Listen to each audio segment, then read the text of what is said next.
What's going on, ladies and gentlemen? Welcome back to the channel. My name is Mark Roden, and today we are doing 12 dirt cheap off-road monsters.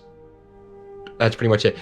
Most of them you can find under 5K, but a couple of them are under just 10K, so I'll probably just title it like under 10K, but most of these you can even find under 5K. They're actually pretty cheap. Not a lot of people like the whole overlanding thing, and so not a lot of people buy them, so they don't have a lot of tax on them, which is freaking nice. But anyway, guys, if you want to support the channel any more than you already are, head on over to www.smoothstance.com/shop to pick yourself up any merchandise. I'm thinking about making very small $5 stickers. Let me know if you guys think that's a good idea. It'll just say SmoothStance on them, or we can come up with a different design or something like that. But let me know if you guys think that's a good idea. But anyway, let's get right into the video. Numero 12 is going to be the second generation of the Cadillac Escalade.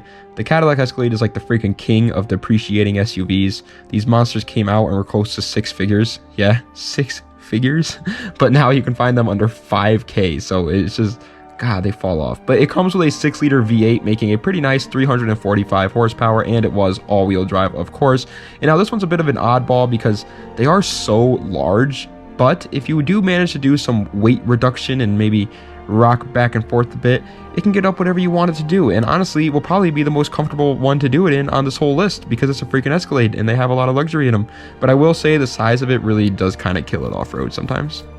Number 11 is going to the Ford F-250 Super Duty, which once again suffers the same fate as the Escalade in the fact that it's just so large and you really don't want that while going off-road. This is a full-size truck. People, it's a diesel truck. It's a big heavy boy, but it comes with a 6-liter turbocharged V8 that uses diesel gas, and it makes a nice 325 horsepower, and once again was a 4x4. This one is around the same size of the Escalade, and honestly it's a little bit worse interior wise, but at least it's something that has tons of aftermarket support and you can do many more things with it since it is a truck. It's more of a tool than the Escalade is, so if you want, that's why I put it one spot higher. It's like, yeah, the Escalade has more luxury in it, it's got more space, but the F-250 can do a lot more. Number 10 is going to be the Nissan HardBody. It's a truck that's getting a lot more praise nowadays, and that's good. They deserve the praise.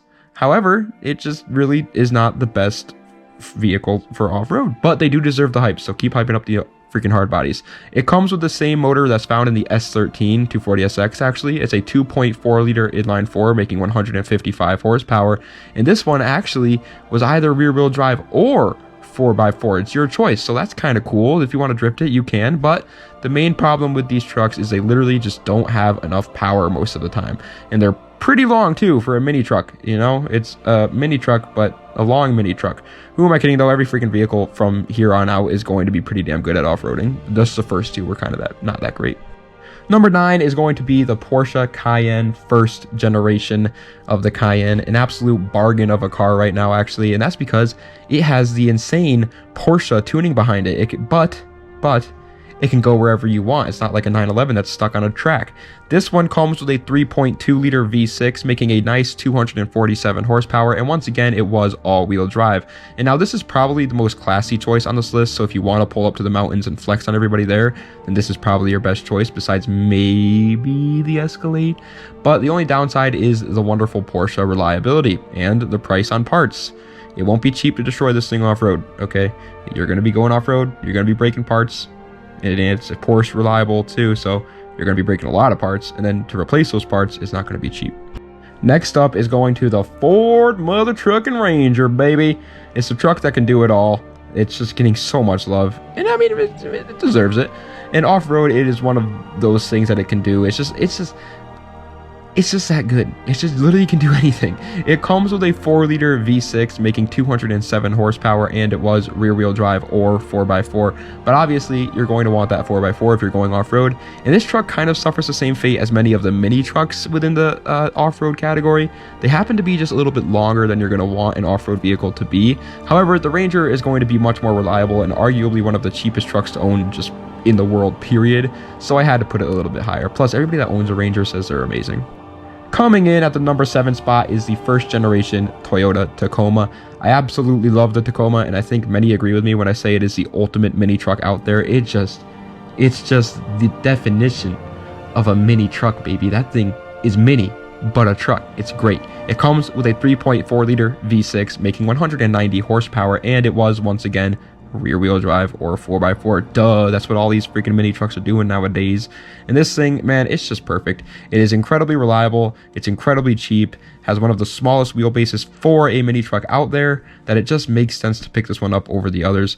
I love it. You should love it too. Don't sleep on the Toyota Tacoma. If you want an old 4Runner, which let's face it, we all want an old 4Runner, but you can't afford an old 4Runner, buy a Tacoma.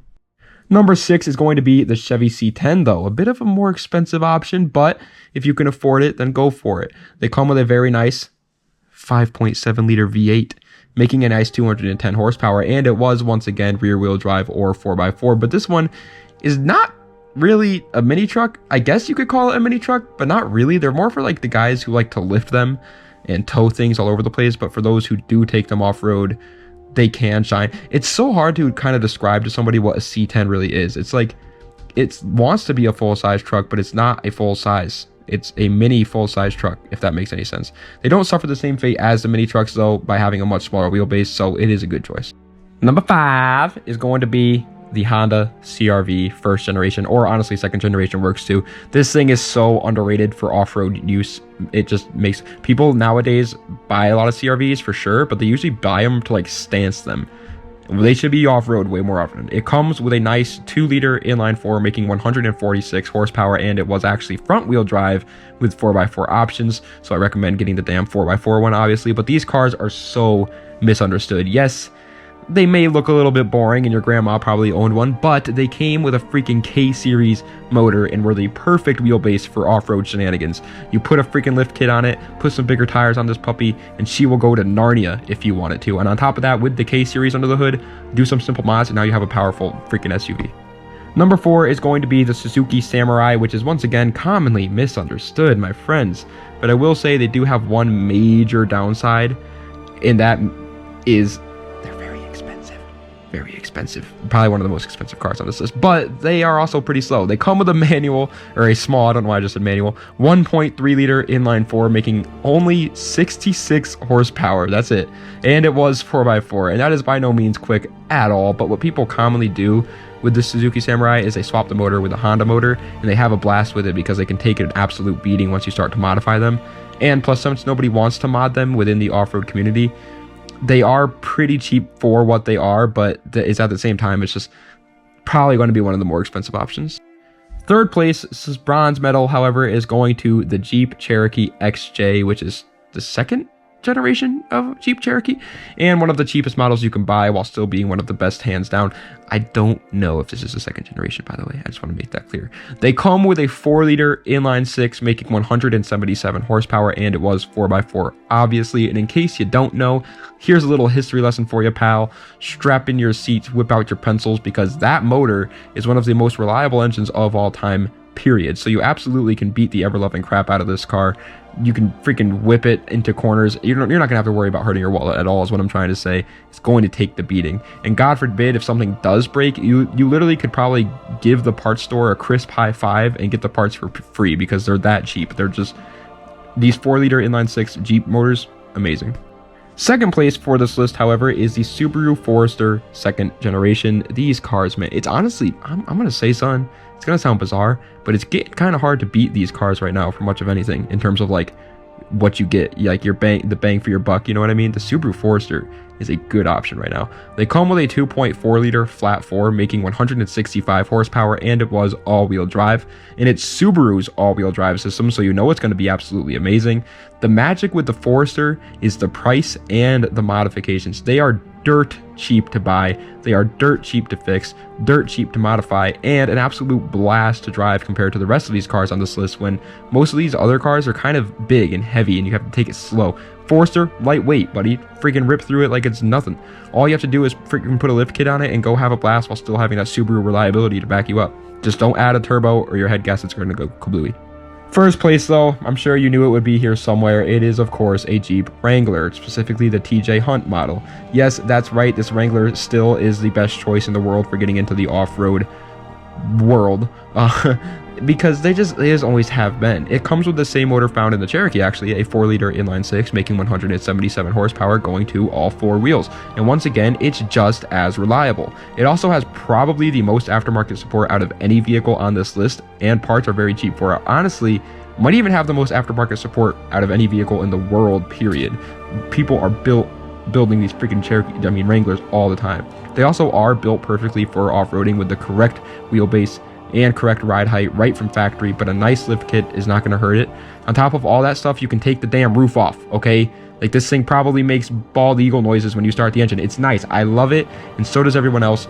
And there's a reason for that, people. Don't sleep on the freaking Wrangler. But ladies and gentlemen, that is the end of today's video. I hope you enjoyed. If you did, please be sure to like, comment, and subscribe. Also, keep in mind, I'm not the biggest off-road enthusiast. I don't know a lot about the off-road world. So if I made any mistakes today that you guys caught, let them know in the comments down below, because like I said, it's kind of like I wanted to make a video about it because I like to make videos about everything, help everybody out. But I was trying to do my research. I don't know. There could be a couple things I got wrong. So just let them know if I got anything wrong. Thank you guys all so much for the support. I love each and every one of you. Das Vidania. Have a nice night.